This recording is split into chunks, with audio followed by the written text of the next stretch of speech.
This is the Drake Passage, the world's most dangerous sea route that humans have been avoiding for thousands of years.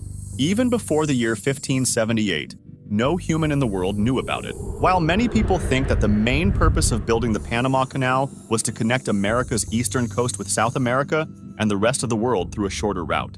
Yes, this is true, but this was not the only reason for constructing the canal.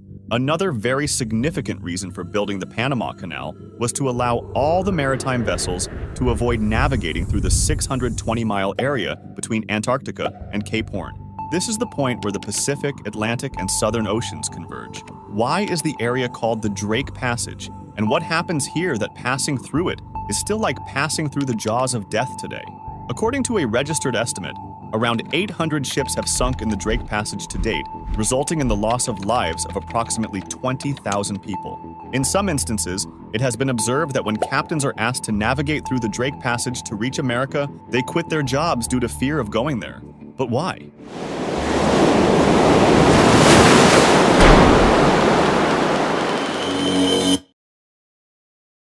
So, to understand all these things, first we need to know why it's called Drake Passage. In the 15th century, when a pirate named Francis Drake became a terror in the entire Atlantic Ocean, it was a time when the British and Spanish empires were vying for control of the world. Francis wasn't just an ordinary pirate, he had direct support from the British Empire. With this support, he would attack African cities on behalf of the British Empire, plunder them, and take their people as slaves. The British Empire was very pleased with Francis, despite all this. Even though he was not just a pirate, he was called a hero by the Queen of the British Empire, Queen Elizabeth I. Yes, you heard it right. She used to call him a hero, and he was hailed as a hero throughout the English Empire.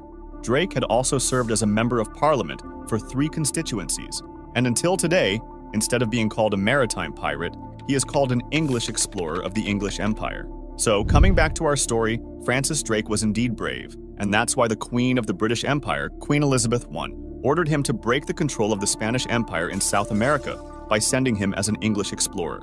The plan was that Francis Drake would plunder the cities and villages along the eastern coastline of South America and then enter the Strait of Magellan. After that, he would attack the villages on the western coastline of South America, gradually bringing them under British control.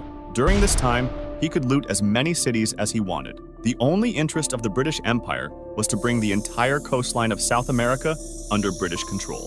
According to the plan, Francis Drake set out on his journey in December 1577 with 200 people on 5 ships. By April, he had reached Argentina, but there was a mutiny among his crew, and Drake ended up hanging about 40 of his mutinous companions in Argentina.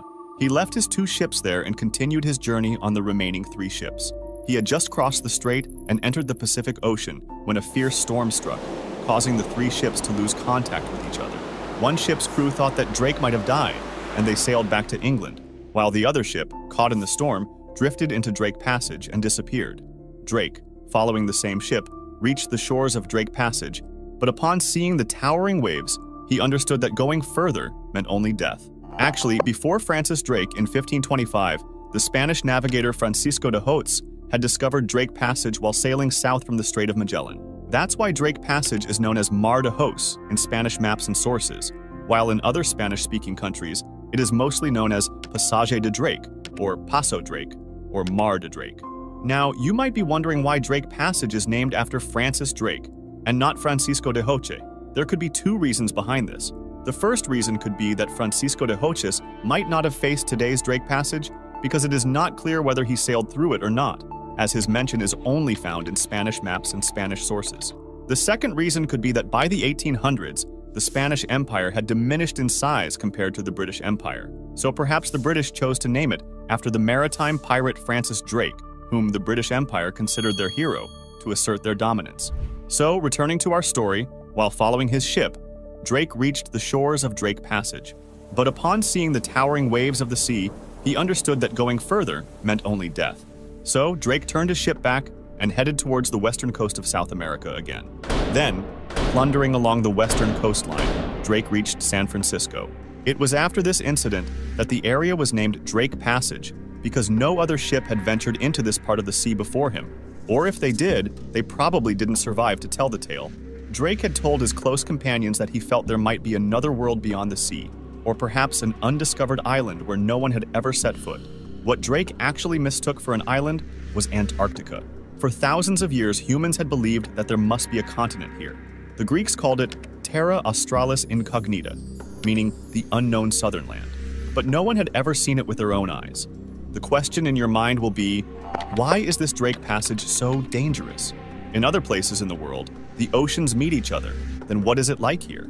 Nestled between the southern tip of South America and the northern reaches of Antarctica lies a narrow strip of ocean that has earned a fearsome reputation among sailors and adventurers alike, the Drake Passage.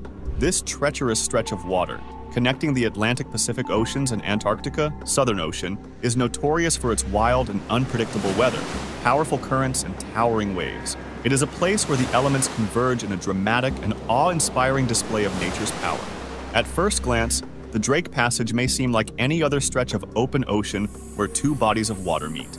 However, its unique geographical location and the absence of any land masses to disrupt the flow of winds and currents make it a particularly challenging and dangerous crossing.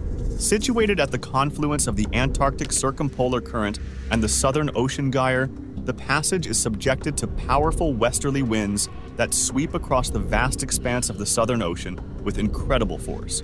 These relentless winds, known as the Roaring 40s, Furious 50s, and Screaming 60s due to their latitude, generate massive waves that can reach heights of over 30 meters or 100 feet during storms.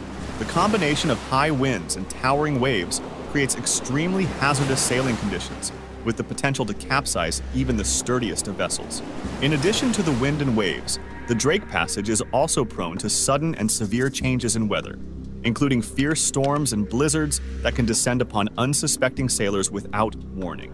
The Antarctica season is very short, only a few months, and the Drake is notorious for its waves being unpredictable.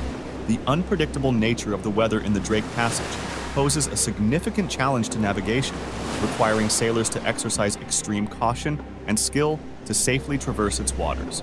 Even modern ships equipped with advanced technology and navigation systems can struggle to withstand the ferocity of the elements in this remote and unforgiving environment. In addition to its formidable weather conditions, the Drake Passage is also home to powerful ocean currents that can reach speeds of up to 10 knots, 18 kilometers per hour. In early December, a TikTok vlogger who goes by Natasha shared a video of massive waves battering her cruise ship as it sailed through the Drake Passage between the Pacific and Atlantic Oceans at the southern tip of South America. The video was viewed more than 12 million times. Just recently, on the last days of November, a 62-year-old American passenger was on a Viking cruise ship. Suddenly, a big wave hit and broke a window. The broken glass flew away. The passenger died. 4 other passengers were also injured, but they did not lose their lives. If your ship encounters any accident here, it means you are on your own. In the 20th century, with the advent of modern technology, the craze for exploration and discoveries surged. All explorers' eyes were now set on the South Pole. In 1914, the famous British explorer Ernest Shackleton intended to explore Antarctica. While crossing the Atlantic Ocean, when he reached near the Drake Passage, the waves of the sea pushed his ship into the glaciers of the ice. His ship was completely destroyed. Ernest unloaded some of his companions onto the ice and set out in a small lifeboat with 5 remaining companions in search of an island where they could seek help. After wandering in the sea for a month, Ernest finally reached South Georgia Island, but the experiences he had in this 1 month were so terrifying that he wrote, "This is the worst and most dangerous part of our world's oceans, and reaching this island is nothing less than a miracle." Ernest also said that Antarctica is the last great journey left to man. In the next 3 months, 3 attempts were made, and Ernest managed to save the rest of his companions. No one died in this entire expedition. Similarly, the Marsem Fim was a 76-foot yacht owned by João Lara Mesquita, a famous Brazilian journalist and entrepreneur. He and his crew of 4 were filming a documentary about the Antarctic coast when they encountered a severe storm on April 7, 2012. The yacht was trapped in the ice of Maxwell Bay of Ardley Cove, about 1,200 kilometers south of the tip of South America. The strong winds and high waves tossed the yacht from side to side, causing it to list and take on water. The crew radioed for help and were received by the Chilean Navy in the base in Bahia Fieldas in Antarctica. However, the weather conditions were so bad that the rescue operation was delayed by 2 days. The crew had to endure freezing temperatures, limited food and water, and the fear of sinking. João Lara Mesquita wrote in his blog, "Then, with strong winds and high waves, the boat fray came to us. Our evacuation was epic. Waves of more than 1.5 meters and winds over 40 knots made the boat jump from one side to another, like a bucking bronco in a rodeo. When it got close, each of us threw ourselves into the arms of 3 Chilean crew members. Fortunately, all went safely. The Mar Sem Phim, however, could not be saved. The near-freezing water that had been tossed over the ship later froze and then split the hull when it expanded. This phenomenon is called compression, and is what was later determined to have been the final blow to the hull of the Mar Sem Phim, sending her to the bottom of the shallow bay. The yacht lay in about 30 feet of water, preserved and visible from above, for almost a year, until her recent rescue in early 2013. Owner João Lara Mesquita managed to return to the site and attempt to rescue the Mar Sem Phim. When the weather cooperated, divers wrapped strong lines under the hull and attached them to inflated buoys on either side. They would add more buoys which would all be continuously inflated, slowly raising the vessel that had been underwater for almost a year. Once the vessel surfaced, it was towed back to the shore, where the researchers recovered their equipment, and the Mar Sem Phim was most likely headed for salvage. The ship was reportedly insured for $700,000. However, the breached hull and damage from being submerged for 10 months would seem to indicate the vessel is beyond repair. In the last 10 years, many such incidents have occurred here. Although accidents have decreased with the arrival of modern ships, all maritime ships still hesitate to pass through here, preferring the Strait of Magellan route over the Drake Passage. However, even in the Strait of Magellan, there is often dense fog, strong winds, and very cold weather. When the ice of Antarctica melts, all the water goes into the rest of the world's oceans from here. This Drake Passage is also an example that no matter how great our technology becomes, we are still as helpless against nature today as we were thousands of years ago. Thanks for watching.